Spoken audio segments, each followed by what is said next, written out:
Periodicity. Model periodicity. So ito yung yung intervals ng bawat model. Ito yung sa madaling salita o sa madaling sabi is quarterly, annual or monthly. Yung sinasabi nating periodicity sa financial planning and analysis. At least na-realize natin kung anong tawag kasi ang alam ko lang noong una annual, taunan, then quarterly, every 3 months, and then monthly, buwan-buwan. So yun pala ibig sabihin nun. Model periodicity pala ang tawag nun sa financial planning and analysis. No? Kasi doon nakadepende sa mga plan mo. Depende yun doon mo na ba-budget.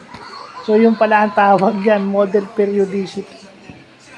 So, maganda't nalalaman natin yan. Thank you, Lord. Thank you kay God at nalaman natin yan. So, yun lang po.